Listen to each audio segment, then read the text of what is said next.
Hello friends, ನಮಸ್ಕಾರ. ನಾನು ಶಿವರಾಜ್ ಪಾಟೀಲ್. ನಿಮಗೆ ಕನ್ನಡ ಯೂಟ್ಯೂಬ್ ಚಾನಲ್ ಟುಡೇಸ್ ಇನ್ವೆಸ್ಟ್ಮೆಂಟ್ಗೆ ಸ್ವಾಗತ. ನೀವು ನಮ್ಮ ಟುಡೇಸ್ ಇನ್ವೆಸ್ಟ್ಮೆಂಟ್ ಯೂಟ್ಯೂಬ್ ಚಾನಲ್ಗೆ ಹೊಸದಾಗಿದ್ದರೆ ನಮ್ಮ ಚಾನಲ್ನ ಸಬ್ಸ್ಕ್ರೈಬ್ ಮಾಡಿ ಹಾಗೂ ಪಕ್ಕದಲ್ಲಿರೋ ಬೆಲ್ ಐಕನ್ನ ಆಲ್ ಬೆಲ್ ಐಕನ್ನ ಸೆಲೆಕ್ಟ್ ಮಾಡಿ. ಅದರಿಂದ ನನ್ನ ಮುಂದಿನ ವಿಡಿಯೋಗಳ ನೋಟಿಫಿಕೇಶನ್ ನಿಮಗೆ ಸಿಗುತ್ತೆ. ನಮ್ಮ ಈ ಚಾನಲಲ್ಲಿ ನಾವು ರೆಗ್ಯುಲರ್ ಆಗಿ ಡೈಲಿ ಮಾರ್ಕೆಟ್ ಅನಾಲೈಸಿಸ್, ಅದ್ರ ಜೊತೆಗೆ ಆಗಾಗ ಟ್ರೇಡಿಂಗು ಹಾಗೂ ಇನ್ವೆಸ್ಟ್ಮೆಂಟ್ಗೆ ಸಂಬಂಧಪಟ್ಟ ವಿಡಿಯೋಗಳನ್ನ ತಗೊಂಡು ಬರ್ತಾ ಇರ್ತೇವೆ. ಸೊ ಅವುಗಳ ಉಪಯೋಗ ನಿಮಗೆ ಆಗುತ್ತೆ. ಸೊ ಇನ್ನು ನಾವು ಮಾರ್ಕೆಟ್ ಬಗ್ಗೆ ಡಿಸ್ಕಸ್ ಮಾಡಬೇಕು ಅಂತಂದ್ರೆ, ಇವತ್ತಿನ ದಿನ ಆಗಸ್ಟ್ 18 ಸೋಮವಾರ ದಿನ market after long weekend open ಆಯ್ತು. ಓಪನ್ ಆಗ್ತಿದ್ದಕ್ಕೆ ನಾವು ಒಂದು ಒಳ್ಳೆ ಗ್ಯಾಪ್ ಅಪ್ನ ಮಾರ್ಕೆಟ್ ಅಲ್ಲಿ ನೋಡಿದ್ವಿ. ನಿಫ್ಟಿ ಅಲ್ಲದೇನೆ ನಮ್ಮ ಇತರ industries, bank Nifty, select mid Nifty, Sensex ಎಲ್ಲದರಲ್ಲೂ ಒಂದು ಒಳ್ಳೆ ಗ್ಯಾಪ್ ಅಪ್ ನ ನೋಡಿದ್ವಿ. ಗ್ಯಾಪ್ ಅಪ್ ಆದ್ಮೇಲೆ ಮೊದಲನೇ ಅರ್ಧ ಗಂಟೆ 45 ನಿಮಿಷ ಶಾರ್ಟ್ ಕವರಿಂಗ್ ಮಾರ್ಕೆಟ್ ಅಲ್ಲಿ ಬಂತು. 10 ಗಂಟೆವರೆಗೆ ನಿಫ್ಟಿ 25,000 ಮೇಲೆ ಕೂಡ ಹೋಗಿತ್ತು. ಸೊ ಇಲ್ಲಿ initially first half an hour to 45 minutes market ಅಲ್ಲಿ ಶಾರ್ಟ್ ಕವರಿಂಗ್ ಬಂತು. ಏತಕ್ಕಂತಂದ್ರೆ ಇಲ್ಲಿ ಯಾರೆಲ್ಲ ಕಾರ್ಡೇಟರ್ಸ್ ಶಾರ್ಟ್ ಮಾಡಿದ್ರು 24,700 800 ಅವರೆಲ್ಲ ತಮ್ಮ ಪೊಸಿಷನ್ಸ್ ಗಳಿಂದ ಹೊರಗಡೆ ಬರೋದಕ್ಕೆ short covering starting of the day ಬಂತು. ಅರ್ಧ ಗಂಟೆಯಿಂದ 45 ನಿಮಿಷ ಅದಾದ್ಮೇಲೆ ಇಲ್ಲಿ ಬುಕಿಂಗ್ ಬರ್ತಾ ಇತ್ತು. ಆದ್ರೆ ಹೊಸ ಬೈಯಿಂಗ್ ಮಾರ್ಕೆಟ್ ಅಲ್ಲಿ ಯಾವುದೇ ಲೆವೆಲ್ ಅಲ್ಲಿ ಕಾಣಿಸ್ಲಿಲ್ಲ. ಸೊ ಹೊಸ ಬೈಯಿಂಗ್ ಮಾಡದೇ ಇರೋ ಕಾರಣ ಓನ್ಲಿ ಪ್ರಾಫಿಟ್ ಬುಕಿಂಗ್ ಇಂದ ಅಗೇನ್ ಮಾರ್ಕೆಟ್ ಕೆಳಗಡೆ ಬಂತು. ನಿಫ್ಟಿ ಅಲ್ದೇನೆ ಬ್ಯಾಂಕ್ ನಿಫ್ಟಿ ಆಗ್ಲಿ, ಇಲ್ಲಿ ಸೆಲೆಕ್ಟ್ ಮಿಡ್ ಕ್ಯಾಪ್ ನಿಫ್ಟಿನಲ್ಲಿ ಆಗ್ಲಿ ಹೈಯರ್ ಲೆವೆಲ್ ಇಂದ ಪ್ರಾಫಿಟ್ ಬುಕಿಂಗ್ ಬಂದು, so Nifty end of the day 24,876 ಹತ್ರ ಕ್ಲೋಸಿಂಗ್ ನ ಕಂಡಿದೆ. ಸೊ ಈ ಕ್ಲೋಸಿಂಗ್ ಪಾಸಿಟಿವ್ ಆಗಿದೆ, +1%. ನಿಫ್ಟಿನಲ್ಲಿ, ಬ್ಯಾಂಕ್ ನಿಫ್ಟಿನಲ್ಲಿ 0.71%, ಸೆಲೆಕ್ಟ್ ಮಿಡ್ ಕ್ಯಾಪ್ ನಿಫ್ಟಿನಲ್ಲಿ 1.36%, ಸೆನ್ಸೆಕ್ಸ್ ಅಲ್ಲಿ 0.84% ಪಾಸಿಟಿವ್ ಕ್ಲೋಸಿಂಗ್ ಏನಿದೆ. ಇದನ್ನೇ ನಾವು ಏನಾದ್ರು ಒನ್ ಡೇ ಕ್ಯಾಂಡಲ್ ಅಲ್ಲಿ ಬಂದು ನೋಡಿದ್ರೆ, ನಿಫ್ಟಿ ಇಲ್ಲಿ ಕ್ಯಾಂಡಲ್ ರೆಡ್ ಕ್ಯಾಂಡಲ್ ಆಗಿದೆ, ಬಿಯರಿಶ್ ಕ್ಯಾಂಡಲ್ ಆಗಿದೆ. ಅದೇ ಬ್ಯಾಂಕ್ ನಿಫ್ಟಿನಲ್ಲಿ ನೋಡಿದ್ರೆ, ಬ್ಯಾಂಕ್ ನಿಫ್ಟಿನಲ್ಲಿ ಕೂಡ ಇಲ್ಲಿ ರೆಡ್ ಕ್ಯಾಂಡಲ್ ನಾವು ನೋಡ್ತಾ ಇದೀವಿ. ಸೆಲೆಕ್ಟ್ ಮಿಡ್ ಕ್ಯಾಪ್ ನಿಫ್ಟಿ ಸ್ವಲ್ಪ ಲೈಟ್ ಆಗಿ ಗ್ರೀನ್ ಕ್ಯಾಂಡಲ್ ಆಗಿದೆ. ಆದ್ರೆ ಇಲ್ಲಿ ಸೆನ್ಸೆಕ್ಸ್ ನ ನೋಡಿದ್ರೆ ಇದು ಬಿಯರಿಶ್ ರೆಡ್ ಕ್ಯಾಂಡಲ್ ಆಗಿದೆ. ಸೊ ಇವತ್ತಿನ ದಿನದ ಕ್ಲೋಸಿಂಗ್ ಪಾಸಿಟಿವ್ ಆದ್ರೆ ಕೂಡ ಮಾರ್ಕೆಟ್ ಓಪನಿಂಗ್ ಗಿಂತ ಕೆಳಗಡೆನೆ ಇವತ್ತಿನ ದಿನ ನಮ್ಮ most of the industries close ಆಗಿದಾವೆ. ಸೊ ಅದಕ್ಕಾಗಿ ಮಾರ್ಕೆಟ್ ಅಲ್ಲಿ ಇನ್ನೂ ಕನ್ಫ್ಯೂಷನ್ ಇದೆ. ಇನ್ನು ನಮ್ಮ ಇಂಡಿಯನ್ ಮಾರ್ಕೆಟ್ ಕ್ಲೋಸ್ ಆದ್ಮೇಲೆ US ಟೈಮಿಂಗ್ ಅಲ್ಲಿ US ಪ್ರೆಸಿಡೆಂಟ್ ಹಾಗೂ ಯುಕ್ರೇನ್ ಪ್ರೆಸಿಡೆಂಟ್ ಮೀಟ್ ಮಾಡೋರಿದ್ದಾರೆ. ಇಲ್ಲಿ ಟ್ರಂಪ್ ಹಾಗೂ ಪುಟಿನ್ ಮೀಟಿಂಗ್ ಏನು ಕಳೆದ ಶುಕ್ರವಾರ ಆಯ್ತು. ಸೊ ಅದರ ಫಾಲೋ ಅಪ್ ಮೀಟಿಂಗ್ ಆಗಿ ಇಲ್ಲಿ ಜೆಲೆನ್ಸಿ ಜೊತೆಗೆ, ಯುಕ್ರೇನ್ ಪ್ರೆಸಿಡೆಂಟ್ ಜೊತೆಗೆ ಟ್ರಂಪ್ ಮೀಟ್ ಮಾಡೋರಿದ್ದಾರೆ.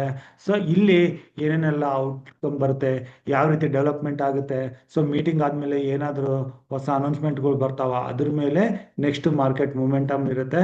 ಹಾಗಾಗಿ ನಾವು ಈ ಮೀಟಿಂಗ್ ಔಟ್ಕಮ್ ಹಾಗೂ US ಮಾರ್ಕೆಟ್ ಮೂಮೆಂಟಮ್ ಕಡೆ ಕೂಡ ಗಮನ ಕೊಡ್ಬೇಕಾಗತ್ತೆ.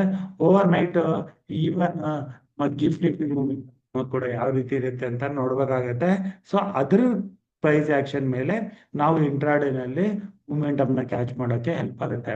ಇನ್ನು ನಮ್ಮ ಇಂಪಾರ್ಟೆಂಟ್ ಪ್ಯಾರಾಮೀಟರ್ಸ್ ಗಳ ಕಡೆ ನಾವು ಕ್ವಿಕ್ ಆಗಿ ನೋಡ್ಬೇಕು ಅಂತಂದ್ರೆ, ಇಂಡಿಯಾ ವಿಕ್ಸ್ ನಿನ್ನೆ ಲೆವೆಲ್ ಅಲ್ಲಿ ಇದೆ 12.34 ಹತ್ರ. ಕ್ರೂಡ್ ಆಯಿಲ್ 65.7 ಹತ್ರ. ಇಲ್ಲಿಂದ ಏನು ನೆಗೆಟಿವ್ ಕ್ಲೂ ಇಲ್ಲ. ನಮ್ಮ ರುಪಿ ವ್ಯಾಲ್ಯೂ 87.33 ಹತ್ರ ಇದೆ. ಸದ್ಯಕ್ಕೆ ಇದು ನಮ್ಗೆ ನ್ಯೂಟ್ರಲ್ ಆಗಿ ಕಾಣಿಸ್ತಾ ಇದೆ. US ನ ಡಾಲರ್ ಇಂಡೆಕ್ಸ್ 97.98 ಹತ್ರ ಇದೆ. 98 ಹತ್ರ ಅಂತಾನೆ ನಾವು ಕನ್ಸಿಡರ್ ಮಾಡಬಹುದು. ಯಾವುದೇ ನೆಗೆಟಿವ್ ಕ್ಲೂ ಇಲ್ಲ. ಇನ್ನು US bond yield 10-year bond yield 4.29 ಹತ್ರ. ಇಲ್ಲಿಂದ ಕೂಡ ಅಷ್ಟು ನೆಗೆಟಿವ್ ಯಾವುದೇ ಕ್ಲೂ ಇಲ್ಲ. ಇನ್ನು US ನ ಡೌ ಜೋನ್ಸ್ ಫೀಚರ್ಸ್ 44,500 ಹತ್ರನೇ ಇದೆ. ಜಪಾನ್ ಇಂಡೆಕ್ಸ್ ಮಾತ್ರ ಇಲ್ಲಿ ಒಳ್ಳೆ ಮೂಮೆಂಟಮ್ ಜೊತೆಗೆ ಜಪಾನ್ ಇಂಡೆಕ್ಸ್ ಈಗ 43,700 ಮೇಲೆ ಟ್ರೇಡ್ ಆಗ್ತಾ ಇದೆ. ಇಲ್ಲಿಂದ ಓವರ್ ಆಲ್ ಆಗಿ ಬುಲ್ಲಿಶ್ ಮೂವ್ಮೆಂಟ್ ಅನ್ನ ನಾವು ನೋಡ್ತಾ ಇದೀವಿ. ಇನ್ನು ನಾವು UK ಮಾರ್ಕೆಟ್, ಡಾಕ್ಸ್ ಮಾರ್ಕೆಟ್ ನ ನೋಡಿದ್ರೆ, ಇದು ಆಲ್ಮೋಸ್ಟ್ ಇವತ್ತಿನ ದಿನ ಫ್ಲಾಟ್ ಆಗಿದೆ, ಗ್ಯಾಪ್ ಡೌನ್ ಅಲ್ಲಿ ಓಪನ್ ಆಗಿ. ಸೊ ಇದ್ರ ಮೂಮೆಂಟಮ್ ಕೂಡ ನಾವು ನೋಡ್ಬೇಕಾಗುತ್ತೆ. ಸೊ ಈ ಎಲ್ಲಾ ಪ್ಯಾರಾಮೀಟರ್ಸ್ ಗಳ ಕಡೆಯಿಂದ ನಮ್ಗೆ ಮಿಕ್ಸ್ಡ್ ಒಪಿನಿಯನ್ ಸಿಗ್ತಾ ಇದಾವೆ. ಇನ್ನು ನಾವು ಆಪ್ಷನ್ ಚೈನ್ ಏನಾದ್ರು ಬಂದು ಚೆಕ್ ಮಾಡಿದ್ರೆ NSE ವೆಬ್ಸೈಟ್ ಅಲ್ಲಿ total open interest put side ಅಲ್ಲಿ 14 lakhs ಇದ್ರೆ ಕಾಲ್ ಸೈಡ್ ಅಲ್ಲಿ 16 lakhs ಇದೆ. ಸೊ ಆಲ್ಮೋಸ್ಟ್ ಸಮನಾಗಿದ್ದಾರೆ, ಆದ್ರೆ ಸ್ವಲ್ಪ ಕಾಲ್ ಡೇಟರ್ಸ್ ಹೆಚ್ಚಾಗಿದ್ದಾರೆ, ಅಂದ್ರೆ ಬಿಯರ್ಸ್ ಸ್ವಲ್ಪ ಸ್ಟ್ರಾಂಗ್ ಆಗಿದ್ದಾರೆ ಅಂತ ಕನ್ಸಿಡರ್ ಮಾಡ್ಬೋದು. ಇನ್ನು ನಾವು ನಿಫ್ಟಿಯ ಆಪ್ಷನ್ಸ್ ಏನ ಚೆಕ್ ಮಾಡಕ್ಕೆ ಬಾರ್ ಚಾರ್ಟ್ಗೆ ಬಂದ್ರೆ ಈಗಿನ ಲೆವೆಲ್ ಇಂದ ಸಪೋರ್ಟ್ 24,800 ಹತ್ರ, ರೆಸಿಸ್ಟೆನ್ಸ್ 25,000 ಆಗಿದೆ. ಸೊ ಈ ಮಧ್ಯದಲ್ಲಿ ನಿಫ್ಟಿ ಟ್ರೇಡ್ ಆಗಿ ಶುರು ಆದ್ರೆ ಸೊ ಅಗೇನ್ ಸೈಡ್ ವೇಸ್ ಹೋಗೋ ಚಾನ್ಸಸ್ ಇರುತ್ತೆ. ಇವೆರಡರ ಕಡೆ ಯಾವ್ದಾದ್ರು ಒಂದ್ ಸೈಡ್ ಬ್ರೇಕ್ಔಟ್ ಅಥವಾ ಬ್ರೇಕ್ ಡೌನ್ಗೆ ನಾವು ನೋಡ್ಬೇಕಾಗತ್ತೆ. ಸೊ ಇದನ್ನೆಲ್ಲ ಇಟ್ಕೊಂಡು ನಾವು ನಿಫ್ಟಿನಲ್ಲಿ ಪೊಸಿಷನ್ ತಗೊಳ್ಳೋದ್ರ ಬಗ್ಗೆ ನೋಡ್ಬೇಕು ಅಂತಂದ್ರೆ ಸೊ ನಾನು ನಿಫ್ಟಿನಲ್ಲಿ ಬೈ ಅಂಡ್ ಡಿಪ್ಸ್ ಆಗಿ ಪೊಸಿಷನ್ ತೊಗೊಳಕ್ಕೆ ನೋಡ್ತಾ ಇದ್ದೀನಿ. ಸೊ ಏತಕ್ಕಂದ್ರೆ ಈ ರೀತಿಯ ಒಂದು ಒಳ್ಳೆ ಮೂವ್ಮೆಂಟ್ ನಂತರ ಕನ್ಸಲ್ಟೇಷನ್ ಆಗಿದೆ.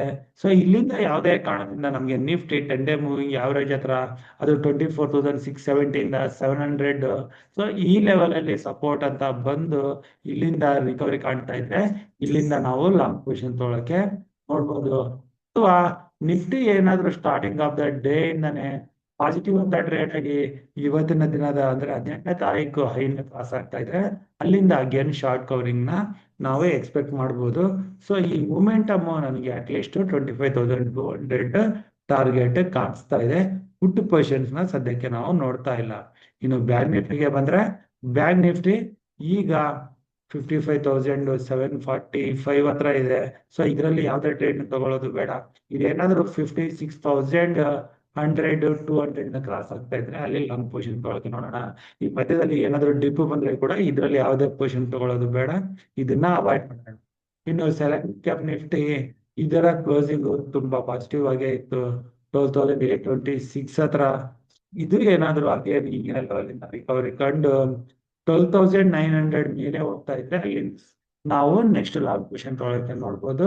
ಅಥವಾ ಈ ಲೆವೆಲ್ ಇಂದ ಏನಾದ್ರು ಕೆಳಗಡೆ ಬಂದು 12,700 ಸಪೋರ್ಟ್ ರಿಕವರಿ ಕಾಣ್ತಾ ಇದ್ರೆ ಅಲ್ಲಿಂದ ಕೂಡ ನಾವು ಲಾಂಗ್ ಪೊಸಿಷನ್ ತಗೊಳಕ್ಕೆ ನೋಡ್ಬೋದು. ಇದರಲ್ಲಿ ಕೂಡ ನಾವು ಯಾವುದೇ ಪೊಸಿಷನ್ಸ್ ನ ನೋಡ್ತಾ ಇಲ್ಲ. ಇನ್ನು ಸೆನ್ಸೆಕ್ಸ್ ಗೆ ಬಂದ್ರೆ ಸೆನ್ಸೆಕ್ಸ್ ಎಕ್ಸ್ಪೈರಿನಲ್ಲಿ ಇದು ಕೂಡ ಏನಾದ್ರು starting of the day correction ಅಂತ ಬಂದು ನಮ್ಗೆ 80,700-800 ಸಿಕ್ಕರೆ ಸಪೋರ್ಟ್ ಅಲ್ಲಿ ಗೆ ನಾವು ಲಾಂಗ್ ಅಲ್ಲಿ ಪೊಸಿಷನ್ ತಗೊಳಕ್ಕೆ ನೋಡ್ಬೋದು. ಅಥವಾ ಸ್ಟಾರ್ಟಿಂಗ್ ಆಫ್ ದ ಡೇನೆ ಪಾಸಿಟಿವ್ ಅಲ್ಲಿ ಟ್ರೇಡ್ ಆಗ್ತಾ ಇವತ್ತಿನ ದಿನದ ಹೈ 81,700 ಇಂದ 800 ಏನಿದೆ ಇದನ್ನ ಕ್ರಾಸ್ ಆಗ್ತಾ ಇದ್ರೆ ಅಲ್ಲಿ ಕೂಡ ಲಾಂಗ್ ಪೊಸಿಷನ್ ತಗೊಳಕ್ಕೆ ನೋಡ್ಬೋದು. ಸೊ ಈ ಲೆವೆಲ್ಸ್ ಕೂಡ ಇಟ್ಕೊಂಡು ನಾವು Nifty, bank Nifty, select mid cap Nifty ಹಾಗೂ ಸೆನ್ಸೆಕ್ಸ್ ಅಲ್ಲಿ 19th ಆಗಸ್ಟ್ ಮಂಗಳವಾರದ ದಿನ ಟ್ರೇಡ್ ಮಾಡೋಕೆ ನೋಡೋಣ. ಇನ್ನು ನಮ್ಮ ಪ್ರೀವಿಯಸ್ ವಿಡಿಯೋದಲ್ಲಿ ತುಂಬಾ ವಾಯ್ಸ್ ಬ್ರೇಕ್ ಆಗೋದು, ತುಂಬಾ ನಾಯ್ಸ್ ಇತ್ತು ಅಂತ ಕೆಲವೊಂದು ನಮ್ಮ ವ್ಯೂವರ್ಸ್ ಕಮೆಂಟ್ ಮಾಡಿದ್ರು, ಫೋನ್ ಮಾಡು ಹೇಳಿದ್ರು. ಸೊ ಈ ವಿಡಿಯೋ ವಾಯ್ಸ್ ನ ನಾನು ಸ್ವಲ್ಪ ಅಡ್ಜಸ್ಟ್ ಮಾಡಿ ಮಾಡ್ತಾ ಇದ್ದೀನಿ. ಸೊ ಇದರಲ್ಲಿ ಕೂಡ ಏನಾದ್ರು ಇಶ್ಯೂ ಬಂತು ಅಂದ್ರೆ ಟೋಟಲಿ ಮೈಕ್ ಸೆಟಪ್ ನ ಚೇಂಜ್ ಮಾಡಕ್ಕೆ ನಾನು ಪ್ರಯತ್ನ ಬೀಳ್ತೀನಿ. ಸೊ ಇಷ್ಟು ಹೇಳ್ತಾ ಇವತ್ತಿನ ವಿಡಿಯೋ ಇಲ್ಲಿಗೆ ಮುಗಿಸ್ತಾ ಇದ್ದೀನಿ. ನನ್ನ ಮುಂದಿನ ವಿಡಿಯೋ ಬರೋವರೆಗೂ ನಿಮ್ಗೆ ನನ್ನ ಕಡೆಯಿಂದ ಧನ್ಯವಾದಗಳು. Thank you.